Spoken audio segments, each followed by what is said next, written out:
Alrighty, so that was the cash list. Let's go to the trash side, the side nobody wants to be on. Nobody wants to be called trash. Well, maybe some do because, I mean, look at the first name on the list. He's been on here since September 20th. So, I mean, maybe he does want to be trash. So, this was the trash list going into this week, into week 12. We had Adam Gase, Nick Foles, Carson Wentz, Marquez Valdez-Scantling, Jake Luton, Ryan Fitzpatrick, Tom Brady, and Mike McCarthy. And folks, we have a lot of people staying on this list. So without further ado, let's go from top to bottom. Who deserves to stay, who deserves to come off, and then we'll get into the additions. We do have a couple of those as well. So first name on this trash list is Adam Gase. And yes, we just talked about collaborative play calling. It doesn't work. They put up 3 points with Sam Darnold back, and we had the quote, this was Adam Gase, hey, this is what could have been, and this is what could have been, folks. 3 points every single game at home. Come on, division game when you just got smacked in the first meeting 24-0, and then, so the revenge game, build it up a little bit, have some pride. Adam Gase, you have to talk about pride with your players, because I saw no pride last week. You lose the first meeting 24-0, and then you put up 3 points on your first drive. You miss, you're missing 30-yard field goals. You're just not putting good drives together. You had 2 fumbles on the defensive end of the ball, and then you don't cash in any points off of those. So it all comes back to coaching, folks. Adam Gase cannot coach. They are 0-11. 0-11, this man still has a job. I don't know why he had a second job in the first place after he got fired from Miami. He should not have had a job ever again in the National Football League, at least as a head coach. So Adam Gase, yes, you are staying on here again. You have to win a game, or at least be competitive in the game, and we haven't seen that yet. So Adam Gase staying on the trash list is no surprise to anybody.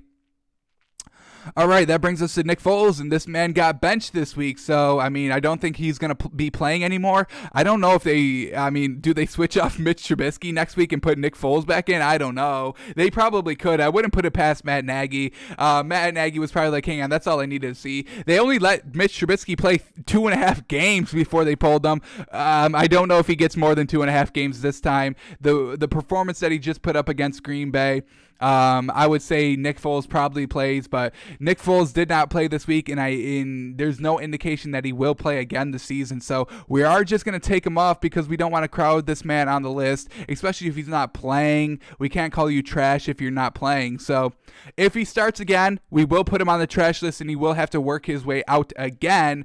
But since I don't think he will be playing anymore, we got to take him off.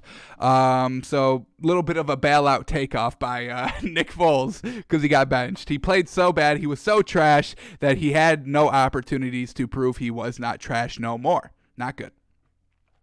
All right, Carson Wentz, and I mean, folks, non-competitive game, couldn't do anything on their first 6 series, their first 6 possessions, all 3 and out. Not good. Yes, the last touchdown at the fourth quarter at the end of the game, okay, you make it look a little bit better than it was, but we still see you. We still watched you that entire game. We compared you with the stats. We slept on your trashness, and then we woke up, and it was like, nope, he's still trash. So, yes, Carson Wentz, he's probably going to get the Nick Foles treatment as well. I don't know if this man's going to play next week, and we may just have to take Carson Wentz off the trash list because he gets benched, for the rest of the season. So Carson Wentz, he's got to stay on this trash list, man. He's not playing well. All right, Marquez Valdez-Scantling, and once again, he was active for the Packers this week, but he did not play. He may have played, but he got no targets and he got no catches. Is that for him fumbling the ball? Was that his punishment? Maybe. So, we are not going to keep him on the trash list because he was active. I think the punishment of fumbling the ball last week in overtime was more punishment for Marquez Valdez-Scantling than keeping him on the trash list for another week. So we will take him off the trash list. The Packers are taking their own measures of punishment. They're not putting him on trash list. They're just making him not play. All right, so now we get Jake Luton, and once again, he's not playing anymore. He gets benched for Mike Lennon, and this man actually did very well. Let's remind everybody of Mike Lennon's stats because this man was kind of balling a little bit. Had it going, definitely better than what Jake Luton has been putting up the last 2-3 weeks. Mike Lennon, 20 of 35 for 235 yards, 2 touchdowns, no picks. I mean, Jake Luton was throwing a pick in every game he played. So once again, a little bit of a bailout. I don't think Jake Luton plays for the rest of the season, so we have to take this man off the trash trash list. A lot of people getting bailed out. They're so bad that they can't even prove that they're not bad anymore. Hate to go out that way, but that's just how it goes sometimes.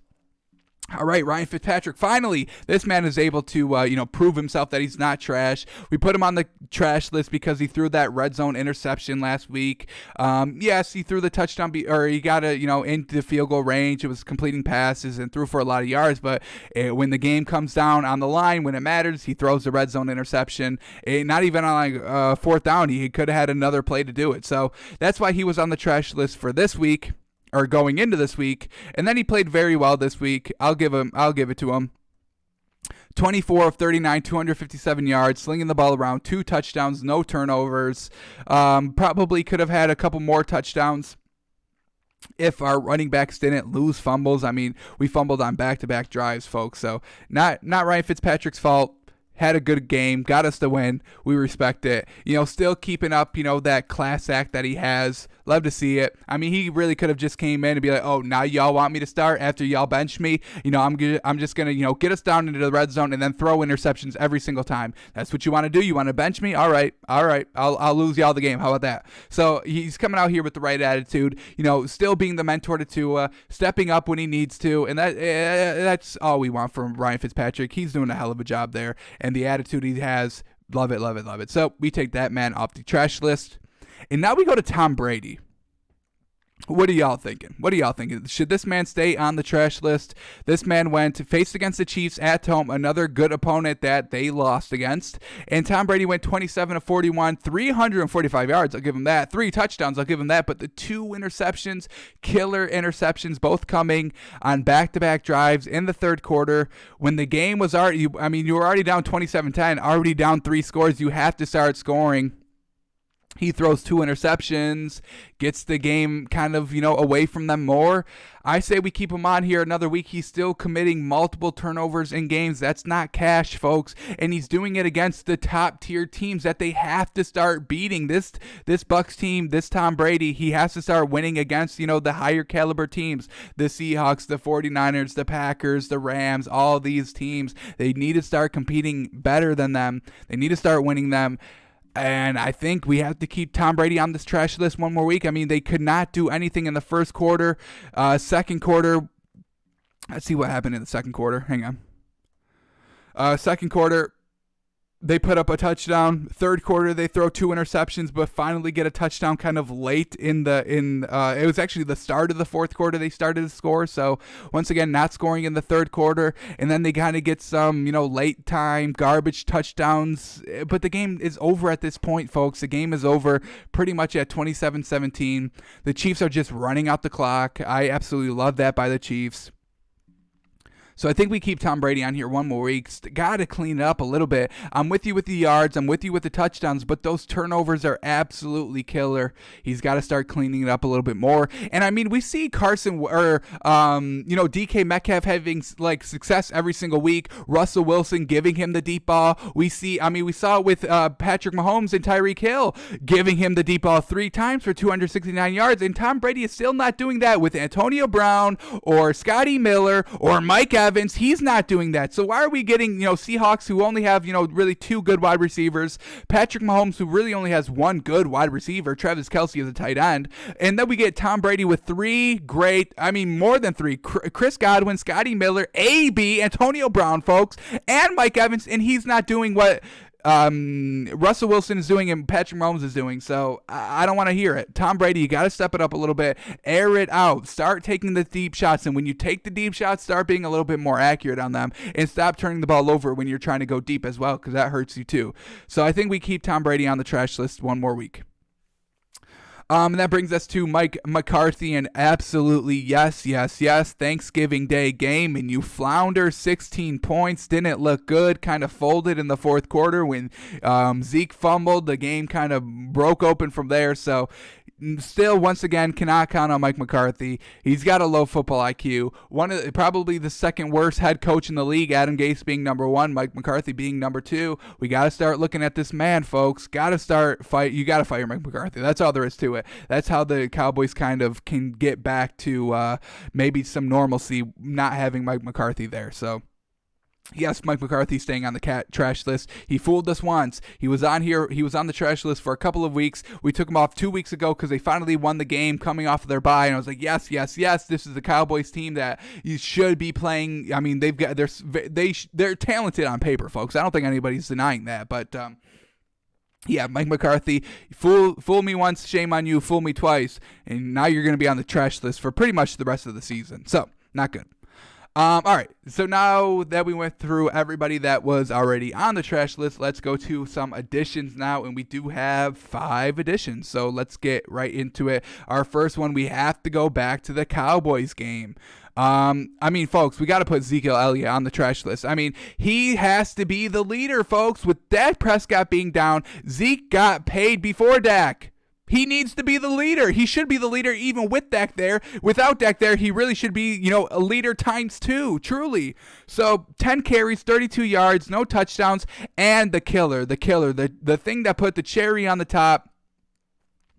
Cowboys score a field goal going into halftime, getting momentum back, down 17-13. They get the ball to start the second half, and what does Ezekiel Elliott do? He fumbles the ball. He fumbles the ball on a momentum-gaining, game-changing, game-tying, potentially game-winning, potentially game-winning touchdown drive, potentially. But Zeke fumbles the ball. They lose the game because of it. It really started to go downhill ever since that fumble. You gave Washington all that momentum. The Cowboys lost all that momentum. You're back down 7 now because Washington cashes in with a field goal, and it was just never the same team after that. And I mean, they weren't even looking good up until that fumble, and then after the fumble, they just completely floundered. So Zeke, once again, he has to go on the trash list. He's not stepping up like he needs to, being the premier back, being probably, I think he's now the highest paid player.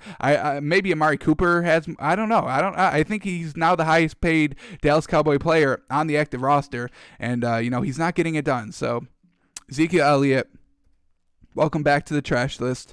He was another one that kind of fooled me once. Think we had him on here. We took him off because of 2 weeks ago when they won him coming off the bye because he looked good. But we have to put this man back on. So really, truly over it. All right. Hang on. I think this is 11:26. All right.